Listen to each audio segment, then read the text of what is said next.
Hello everyone, this is Rupali. आप सभी का स्वागत है एस्पायरिंग टीचर्स यूट्यूब चैनल। तो very good evening to all of you. सभी को वेरी गुड इवनिंग। सभी चीज़ें क्लियर हैं तो एक बारी कमेंट्स में बताएंगे कि यस मैम। देखिए, इस सेशन के अंदर हम अपना 16 मार्क्स का आंसर आपको कैसे लिखना है, आपकी कंप्लीट आंसर राइटिंग स्ट्रैटेजी क्या होगी, प्रूफ के साथ इस सेशन में डिस्कस करेंगे। जो भी स्टूडेंट्स यहाँ पे कनेक्टेड हो चुके हैं अपने बीएड फेलो मेंबर्स, जो भी आपके फ्रेंड्स हैं जो बीएड कर रहे हैं, आपके कॉलेज के ग्रुप हैं, जो भी व्हाट्सएप पे ग्रुप है उसमें ज़रूर शेयर कीजिए। राइट, चलिए। 16 मार्क्स का आंसर एक बहुत लेंदी आंसर होता है और इम्पॉर्टेंट होता है, आप इसमें से कोई स्किप नहीं कर सकते। 16 नंबर में कितने पेजेस लिखने हैं, कैसे अटेम्प्ट करना है, मार्जिन, सारी चीज़ें डिस्कस करेंगे इसके अंदर। सबसे पहले आप लोग ये समझो कि एग्जाम की रियलिटी क्या है। एग्जामिनर को बहुत बड़े बड़े ऐसे नहीं चाहिए होते।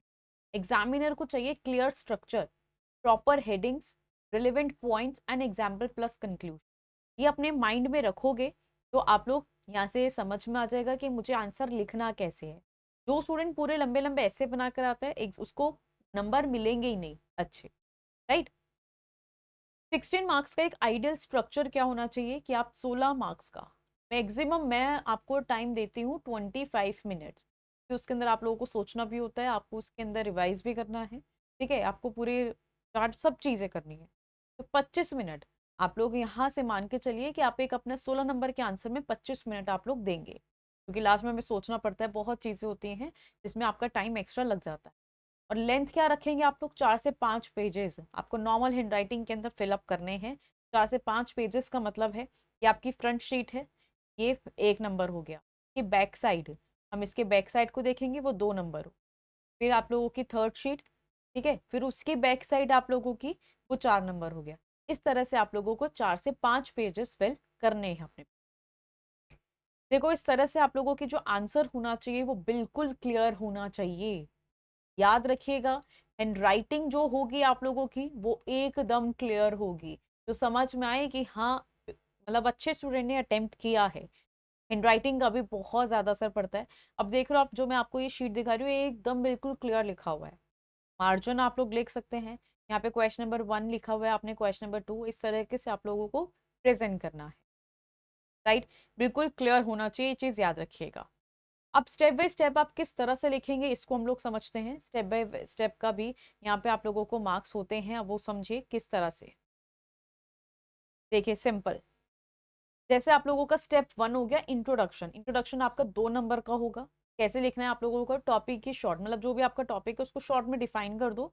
2 से 3 लाइन में आप लोग अपना मेन आइडिया दे सकते हो, जैसे डेवलपमेंट क्या होता है, ठीक है, उसके करेक्टरिस्टिक्स क्या है, उसको आप लोग शॉर्ट में इंट्रोडक्शन उसका दे दो। मैक्सिमम 3 से 4 लाइन लिखो, इनफ है। बट हेडिंग जरूर लिखिएगा आप लोग, और उसे अंडरलाइन कर देना इंट्रोडक्शन आपने लिखा है। इंट्रोडक्शन ना तो बहुत लंबा आपको लिखना है कि आप 2 पेजेस में इंट्रोडक्शन ही लिखते जा रहे हो, और ना ही आप लोगों का 1 लाइन का इंट्रोडक्शन होना चाहिए। मैक्सिमम मैंने आपको वही बताया, 3-4 लाइनों का आप लोग अच्छे से प्रेजेंट जरूर कीजिएगा। ठीक है, स्टेप 2 होता है कॉन्सेप्ट, मीनिंग एंड डिफिनेशन का, जो कि आपके 2 से 3 नंबर का होता है। मीनिंग, या फिर आप लोग 1 या 2 डेफिनेशन, जैसे मैंने आपको इससे पहले आपकी क्लास दी उसके अंदर मैंने आपको 2 डेफिनेशन बताई उस टॉपिक से रिलेटेड। इसी तरह से आप लोग किसी भी साइकोलॉजिस्ट की कोई भी इजी डेफिनेशन कर सकते हैं। ठीक है, और अपने जो कीवर्ड्स होंगे उसको ऐसे अंडरलाइन कर देना, ये आप लोग सर्कल भी कर सकते हैं। राइट, जिसमें कि एग्जामिनर को अच्छा लगता है कि प्रॉपर टर्म्स आपने यूज करी हैं एग्जाम के अकॉर्डिंग, और सिंपल लैंग्वेज अच्छे से आप लोगों ने प्रेजेंट किया। बाकी आप लोगों को यहाँ से जो भी स्टूडेंट को लग रहा है ना कि उसने बिल्कुल पढ़ना शुरू नहीं किया है, आप लोग आंखें बंद करके इस कोर्स को एनरोल कर सकते हो।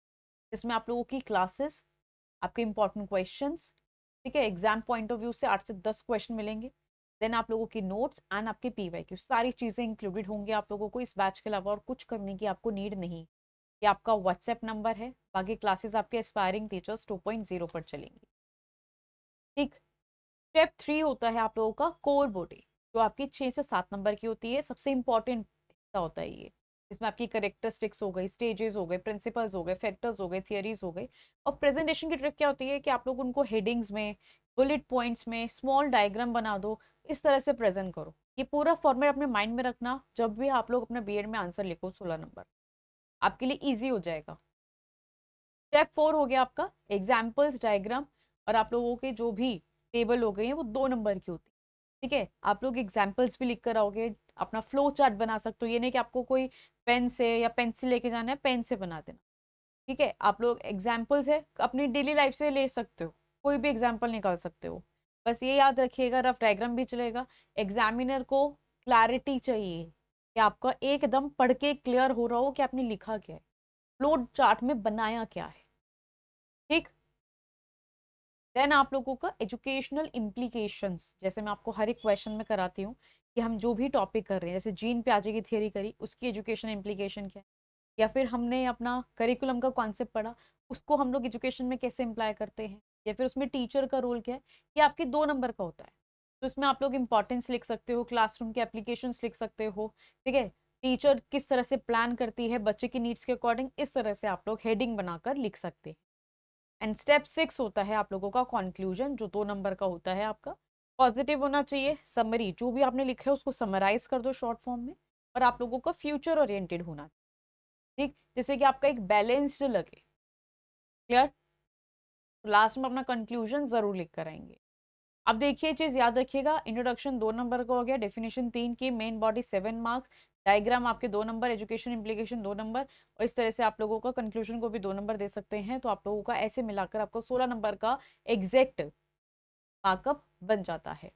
अब आप गलतियां क्या करते हो कि सबसे पहले आप पैराग्राफ लिखना शुरू कर दोगे, आप हेडिंग्स नहीं दोगे, एग्जाम्पल्स नहीं देते हो, कंक्लूजन स्किप कर देते हो, क्वेश्चन क्या है और लिखना कॉन्सेप्ट कुछ और लिखना शुरू कर देते हो। ये सारी की सारी चीजें आप लोगों की गलत होती, और इसी वजह से आप बोलते हो ना कि मैम पूरा लिख कर आए थे, नंबर ही नहीं मिले, पूरा लिखा था एग्जामिनर ने मार्क्स नहीं दिए। तो वो एग्जामिनर इस क्वेश्चन में ना, आप पैराग्राफ में भी लिख कर आओगे, 4-5 नंबर से आपको ज्यादा नहीं देगा। सीरियसली बता रही हूँ, चेकिंग ऐसी होती है आपकी बीएड। तो यहाँ से स्किप कीजिएगा, पैराग्राफ में लिख। आपको एग्जामिनर को ना इम्प्रेस करना है अपने आंसर से, जो आप लोगों को वो बहुत खुश होकर नंबर दे। जैसे आप लोग हेडिंग को अंडरलाइन करो, कीवर्ड्स जो है उसको बोल्ड या फिर ऐसे डबल अंडरलाइन कर दो। एक टेबल या डायग्राम जरूर बनाओ, जो मैं आपको बताती हूँ कि फ्लो चार्ट होना चाहिए। इसी तरह से आपको कोर्स में भी पढ़ाया है मैंने। ठीक है, सिंपल लैंग्वेज यूज कर सकते हो, जरूरी नहीं है कि बुकिश लैंग्वेज होनी। और लास्ट पेज पर अपना, यहाँ पे लास्ट पेज पर आंसर मत छोड़िएगा। जैसे कि आप लोगों ने लिखा नहीं है, उसको कंक्लूड जरूर कीजिए लास्ट पे। ठीक, समझ में आ गया? यहाँ तक अगर कोई दिक्कत हो, इसमें ना समझ में आया हो, तो आप लोग पूछ सकते हैं। अदरवाइज आप लोगों का सारी चीजें मैं आप लोगों को करा रही हूँ। आपके जो जो भी डाउट्स आ रहे हैं वो भी मैं आपको क्लियर कर रही हूँ। बाकी आप लोग जो भी स्टूडेंट सेल्फ स्टडी कर रहे हैं, देन आप लोग यूट्यूब वीडियोस को रेफर कर सकते हैं। और जो स्टूडेंट्स ने बिल्कुल समय नहीं मिल पा रहा है, वर्किंग है, तो अपने पेड क्लासेस के लिए जा सकते हैं, पढ़ना शुरू कर सकते हैं। ठीक, चलिए, thank you so much, thank you everyone.